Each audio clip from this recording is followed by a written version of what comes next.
శర్వానంద్ గారి యొక్క latest film 'నారీ నారీ నడుమ మురారి'. ఈ సినిమాకి ఈ టైటిల్ ఏమాత్రం కూడా యాప్ట్ కాదు. ఎందుకంటే ఇద్దరు హీరోయిన్ల మధ్య ఒక హీరో నలిగిపోతున్నటువంటి ఒక కథ అనుకోండి, ఆ సినిమాకి ఇలాంటి ఒక టైటిల్ పెడితే అర్థం ఉంటుంది. కానీ ఈ సినిమాలో కథ అలా కాదు. హీరో ఎప్పుడో ఒక అమ్మాయిని ప్రేమించాడు, ఆ అమ్మాయి బ్రేకప్ అయిపోయింది, ఆ అమ్మాయి ఎవరినో పెళ్లి చేసుకుని వెళ్ళిపోయింది. ఇప్పుడు ప్రజెంట్ ఒక అమ్మాయిని ప్రేమిస్తున్నాడు. కాకపోతే హీరో అప్పుడు వాళ్ళిద్దరూ పెళ్లి చేసుకుంటారు, రిజిస్టర్ మ్యారేజ్. ఆ డైవర్స్ అనేది తీసుకోరు. అదొక్కటే ప్లాట్ ట్విస్ట్. వాళ్ళు డైవర్స్ తీసుకోలేదు అన్నది మాత్రమే తప్పిస్తే వాళ్ళ మధ్యన ఎలాంటి సంబంధం కానీ రిలేషన్షిప్ కానీ ఏమీ లేదు, ప్రేమ కూడా లేదు. అలాంటప్పుడు ఇద్దరు హీరోయిన్ల మధ్య నలిగిపోతున్నట్టు నారీ నారీ నడుమ మురారి అని చెప్పేసి టైటిల్ పెట్టడం అనేది అసలు అర్థం లేదు, నో బ్రెయినర్. ఇంకా సినిమా విషయానికి వస్తే నేను ఇప్పటి వరకు ఈ సంక్రాంతికి వచ్చిన 4 సినిమాలు కూడా చూశాను. కానీ అన్ని సినిమాలని కూడా చివరి వరకు చూడగలిగాను. నాకు అవేమీ నచ్చలేదు, అయినప్పటికీ కూడా చూడగలిగాను, బాగానే ఉన్నాయి అనిపించింది. కానీ ఈ సినిమానైతే నాకు సెకండ్ హాఫ్ మధ్యలో నుంచే థియేటర్లో నుంచి బయటకు వచ్చేద్దాం అనిపించింది. అంత ఫ్రస్ట్రేటింగ్గా ఉంది సినిమా, నాకు చిరాకు వచ్చేసింది. దానికి కారణం ఏంటంటే రైటింగ్ అనేది చాలా స్టూపిడ్గా ఉంది. మనకి హాలీవుడ్లో కామెడీ సిట్కామ్స్ సిరీస్లు చేయడానికి వాళ్ళకు ఒక ఫార్ములా ఉంటుంది రైటర్స్కి. వాళ్ళు ఏం చేస్తారంటే ఒక 4-5 స్టూపిడ్ క్యారెక్టర్ని తయారు చేస్తారు. వాటిలో నుంచి వాటిని తీసుకెళ్ళి ఆక్వర్డ్ సిచ్యువేషన్స్లో పెట్టి అక్కడి నుంచి కామెడీ జనరేట్ చేయడమే ఆ హాలీవుడ్ సిట్కామ్స్ యొక్క ఫార్ములా. సేమ్ ఫార్ములా ఇక్కడ కూడా వాడారు. ఒక నరేష్ గారి క్యారెక్టరు, ఒక వెన్నెల కిషోర్ క్యారెక్టరు అసలు మనం రియల్ లైఫ్లో ఊహించుకోలేం కూడా. అంటే చాలా ఏదో డిఫెక్టివ్గా వాళ్ళు ఏదో ప్రాబ్లం ఉన్నట్టు వాళ్ళని తీసుకెళ్ళి ఒక ఆక్వర్డ్ సిచ్యువేషన్లో పెడతారు. అక్కడి నుంచి వచ్చే ఆ కామెడీ చాలా ఫ్రస్ట్రేటింగ్గా క్రింజ్గా ఉంటుంది, చిరాకు వచ్చేస్తుంది, భరించలేం మనం. నరేష్ గారి క్యారెక్టర్కి ఈ సినిమాలో 59 సంవత్సరాలు. ఆయన వెళ్ళి ఆయన వయసులో సగం కంటే తక్కువ ఉన్న అమ్మాయిని ప్రేమించి పెళ్లి చేసుకుని ప్రెగ్నెంట్ చేసి రెండో పెళ్లి చేసుకుంటాడు. అది కూడా దాన్ని మళ్ళీ హీరోనే కలుపుతాడు. అసలు అలా పెట్టడానికి నేను వ్యతిరేకం కాదు, కానీ సినిమా కథకి అలా పెట్టడం వల్ల ఏమైనా కించెత్తైనా హెల్ప్ అయ్యిందా? ఏమీ లేదు. జస్ట్ ఏదో పెట్టాలి, ఒక డిఫరెంట్గా ట్రై చేయాలి అని ఏదో ఒక హాలీవుడ్ సిట్కామ్ టైప్లో ఏదో ట్రై చేద్దామని చేశారో తప్ప దానివల్ల ఎలాంటి ప్రయోజనం లేదు. అలాగే వెన్నెల కిషోర్ క్యారెక్టర్, ఆ క్యారెక్టరు ఎంత అతి ఓవర్ యాక్షన్ చేస్తుందంటే వాడు గురువు అని చెప్పేసి పాలు తెచ్చుకొచ్చి ఎక్కడ పడితే అక్కడ కాళ్ళు కడిగేస్తూ ఉంటాడు పాలతో. ఇంట్లో ఉన్న ఉప్పుని బస్తాలు తీసుకెళ్ళిపోతాడు. ఎందుకు తీసుకెళ్తున్నారా అంటే మీ ఉప్పు తిని బతుకుతాను బాబు గారు, గురువు గారు అంటాడు. ఏం ఓవర్ యాక్షన్ సార్, ఇది ఏం రైటింగ్ సార్, ఇది మనం ఎప్పుడున్నాం సార్? 2026కి వచ్చేసాం సార్, జనవరి. ఎప్పటి కాలం ఇలాంటి రైటింగ్ రాస్తే సినిమా తీస్తారు సార్ మీరు? నాకు సినిమా చూస్తున్నప్పుడు అంత ఫ్రస్ట్రేషన్ ఎందుకు వచ్చిందంటే వాళ్ళు ఏదో బ్రెయిన్ లేకుండా ఇంత స్టూపిడ్గా ఈ కథని రాయలేదు. డెలిబరేట్గా కథ ఇంత స్టూపిడ్గా ఉండాలి, క్యారెక్టర్లు ఇంత స్టూపిడ్గా ఉండాలి, సిచ్యువేషన్లు ఇంత ఆక్వర్డ్గా ఉండాలని చెప్పి రాశారు.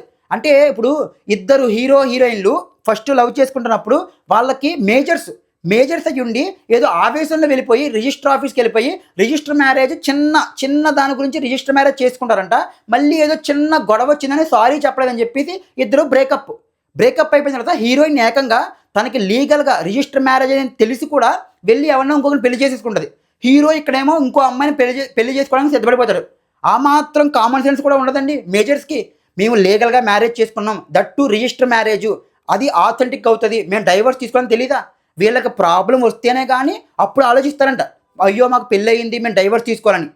అంటే ఏమనిపిస్తుందంటే ఈ సినిమా రైటర్స్ వాళ్ళని వాళ్ళు ఎలా చిత్రీకరించుకుంటున్నారంటే మాకు బ్రెయిన్ ఇక్కడ లేదు, కనీసం మోకాల్లో కూడా లేదు, మాకు ఎక్కడో అరికాల్లో ఉంది అన్నట్టు చూపించుకున్నారు ఈ సినిమా ద్వారా వాళ్ళు. మనకి ఎప్పుడైనా సరే ఒక సినిమా కథలో ఒక ప్లాట్ ట్విస్ట్ వచ్చినప్పుడు దానికి లాజికల్ కన్క్లూజన్ ఇవ్వడం అనేది చాలా సర్వసాధారణం. ఈ సినిమాలో కూడా అలాంటి కన్క్లూజన్ ఒకటి ఇచ్చారు. అది చూసిన తర్వాత నా బుర్ర మెంటలెక్కేసి ఏదైనా బాటిల్ కానీ రాయి కానీ ఉంటే స్క్రీన్ పగలగొట్టేయాలన్నంత ఫ్రస్ట్రేషన్ వచ్చేసింది. ఎంత దరిద్రం అంటే హీరోయిన్ ఇద్దరు బ్రేక్ అయిపోవాలి, అది కథలో ఒక ప్లాట్ ట్విస్ట్, బ్రేకప్ అయిపోవాలి వాళ్ళు.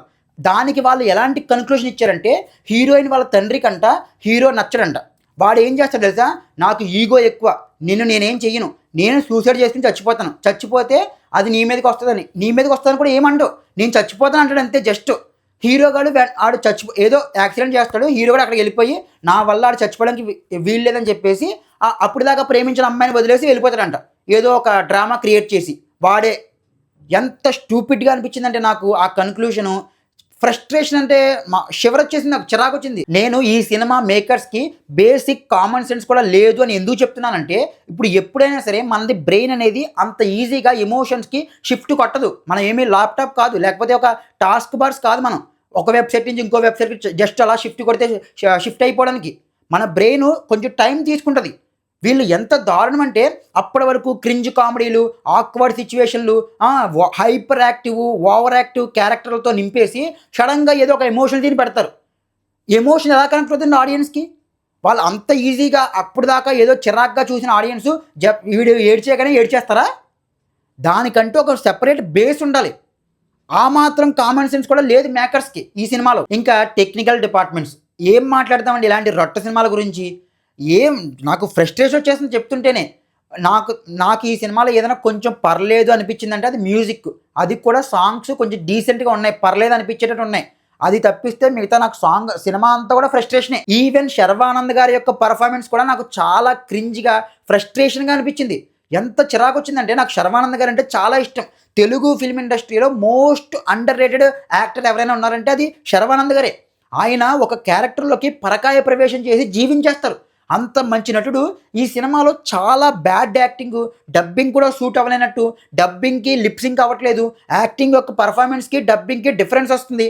ఎంత ఇమ్మెచ్యూర్గా ఉందంటే, ఎంత ఏదో ప్యాషన్ లేకుండా అయిష్టంగా చేసినట్టు అనిపించింది నాకు. ఇప్పుడు మీరు తీసుకున్న కథలో ఇద్దరు హీరోయిన్స్కి స్కోప్ ఉన్నప్పుడు, ఇద్దరికి కూడా కొంచెం ఆస్కారం ఉన్నప్పుడు పర్ఫార్మెన్స్కి మీరు ఎలా తీసుకోవాలి? తీసుకుంటే ఇద్దరిని కొత్త వాళ్ళని తీసుకోవాలి, లేదా కొంచెం సెలబ్రిటీ స్టేటస్ ఉన్న స్టార్డమ్ ఉన్నటువంటి హీరోయిన్ తీసుకోవాలి. అలా కాకుండా ఒక హీరోయిన్ ఏమో కొత్త అమ్మాయిని తీసుకుని ఇంకో హీరోయిన్ ఏమో కొంచెం స్టార్డమ్ ఉన్న వాళ్ళని తీసుకుంటే వాళ్ళ మధ్యన ఆ బ్యాలెన్సింగ్ యాక్ట్ అనేది సరిగ్గా జరగలేదు.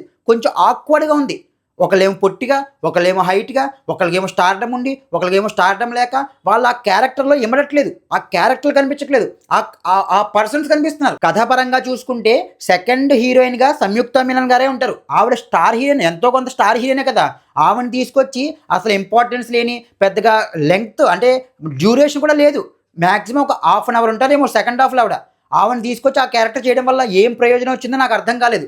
అండ్ ఆవిడ మేకప్ వేసుకుంటున్నారు, అది మేకప్ కాదు, డైరెక్ట్ ఆవిడ ఫేస్కి పెయింట్ వేసేసుకున్నారు, అలా కనిపిస్తుంది స్క్రీన్ మీద. ఇంకా సినిమాలో మిగిలిన ఆర్టిస్టుల యొక్క పర్ఫార్మెన్స్లు ఎలా ఉంటాయంటే, అవి పర్ఫార్మెన్స్లు కాదు, ఏమాత్రం ఓవర్ యాక్షన్లు. వాళ్ళకి అది ఒకటే చెప్పారు, మీరు పర్ఫార్మెన్స్లు చేయొద్దు, వీలైనంత ఓవర్ యాక్షన్ చేయండి, వీలైనంత క్రింజ్ చేయండి, మనకు అదే కావాలి, అదే కామెడీ, దానికే నవ్వుకుంటారు అని చెప్పారు.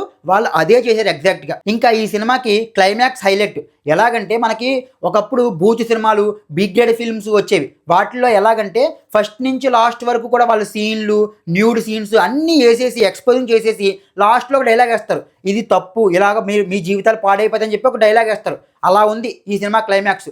హీరో డైవర్స్ కోసం ఫస్ట్ నుంచి లాస్ట్ వరకు చేయరాని తప్పులు, క్రింజ్, కామెడీ, ఆక్వర్డ్నెస్ అన్నీ చేసేసి, తప్పులన్నీ చేసేసి లాస్ట్కి వచ్చి ఇది తప్పు, నేను డైవర్స్ ఆల్రెడీ నాకు పెళ్ళి అయిపోయిందని ఒక మాట చెప్తాడు హీరోయిన్ దగ్గర. అంటే నువ్వు ఇప్పటిదాకా చేసిన తప్పులన్నీ కూడా మాఫీ అయిపోయినట్టేనా? పోనీ అది కూడా ఎప్పుడు చెప్తాడు? లాస్ట్ పెన్ సైన్ పెడుతున్నప్పుడు, రిజిస్టర్ మీద సైన్ పెడుతున్నప్పుడు అప్పుడు దాకా చెప్పాడు. అప్పుడు దాకా ఆగాల్సిన కర్మ ఏంటి? ముందే చెప్పచ్చు కదా. ఇదేం సస్పెన్స్ థ్రిల్లర్ కాదు కదా. అండ్ నేను ఇంకో విషయం చెప్పాలనుకుంటున్నాను. అదేంటంటే, సినిమాలలో మగాళ్ళని ఎదవల్లా చూపించాల్సిన అవసరం ఏమాత్రం లేదు. రియల్గా ఎలా ఉంటారో అలా చూపించండి. నేను ఈ మధ్యనే వచ్చిన 5 సినిమాలు, ఈ సంక్రాంతికి వచ్చిన 5 సినిమాలని కూడా గమనిస్తే వాటిలో ఉన్న ఒక ఏకైక సిమిలారిటీ ఏంటంటే, మగాళ్ళని ఎదవల్లా చూపించడం. మగాళ్ళంటే మ్యానిపులేటర్సు, మగాళ్ళంటే చీటర్సు, మగాళ్ళు ట్రాప్ చేస్తారు, మగాళ్ళు ఇమ్మెచ్యూర్సు, మగాళ్ళు వాళ్ళకి అసలు స్టూపిడ్స్ అన్నట్టు ఒకే భాషలో చూపిస్తున్నారు. అది మన శంకర వరప్రసాద్ దగ్గర నుంచి, రాజాసాబ్ దగ్గర నుంచి, భర్త మహాశైలకు విజ్ఞప్తి దగ్గర నుంచి, అనగనగా ఒక రోజులో, అండ్ ఇప్పుడు ఈ నారీ నడుము మురారిలో కూడా మగాళ్ళని చాలా బ్యాడ్ వేలో చూపించారు. అవసరం లేదు సార్. రియల్గా మగాళ్ళంత వెదవలేమి కాదు. కొంతమంది ఉంటారు, ఒక సెక్షన్ ఆఫ్ పర్సన్ ఉండొచ్చు, కానీ ఇదే పనిగా పెట్టుకుని కథలు రాయడం అనేది చాలా చాలా చిరాగ్గా అనిపిస్తుంది. వద్దు, కొంచెం సీరియస్ కథలు రాయండి. ఇంకా ఫైనల్ వర్డ్ ఏంటి అంటే, నేను ఈ ఒక్క సినిమా గురించే కాదు, తెలుగు ఫిల్మ్ ఇండస్ట్రీలో ఫ్యూచర్లో వచ్చే ప్రతి సినిమా గురించి చెప్పాలనుకుంటున్నాను. ఎస్పెషల్లీ సంక్రాంతి వచ్చే సినిమాల గురించి కొంచెం హానెస్ట్గా రాయండి సార్. ఎంత చీప్గా మారిపోతున్నారంటే తెలుగు ఫిల్మ్ ఇండస్ట్రీలో డే బై డే రైటింగ్ అనేది స్టాండర్డ్స్ చాలా దారుణంగా పడిపోతున్నాయి. ఏంటే సంక్రాంతి సినిమాలు, ఎస్పెషల్లీ సంక్రాంతి సినిమాలకి ఎలా తీస్తున్నారంటే, 4-5 కామెడీ సీన్లు పడేద్దాం, క్లైమాక్స్లో ఒక ఎమోషనల్ డ్రామా పడేద్దాం, ఒక ఐటమ్ సాంగ్ పెడదాం, అంతే సినిమా హిట్ అయిపోతుంది అనుకున్నారు మేకర్స్. అలా కాదు సార్. జెన్యూన్గా ఒక కథ రాసుకోండి, హానెస్ట్గా సినిమాని తీయండి. అప్పుడే మీరు ఏ సీజన్లో వచ్చినా సరే సినిమా ఆడుతుంది. జనవరి 1కి వచ్చినా, డిసెంబర్ 22కి వచ్చినా, లేకపోతే ఫిబ్రవరిలో వచ్చినా, నాన్ సీజన్లో వచ్చినా, లేకపోతే నాన్ వీకెండ్లో వచ్చినా, మండే రోజు సినిమా రిలీజ్ చేసినా సరే సినిమా ఆడాలంటే మీలో హానెస్టీ ఉండాలి, కథలో జెన్యూనిటీ ఉండాలి. అప్పుడే సినిమాలు ఆడతాయి, సక్సెస్ సాధిస్తుంది. అప్పుడే ఫిల్మ్ ఇండస్ట్రీ బాగుంటుంది. That's it. జై హింద్.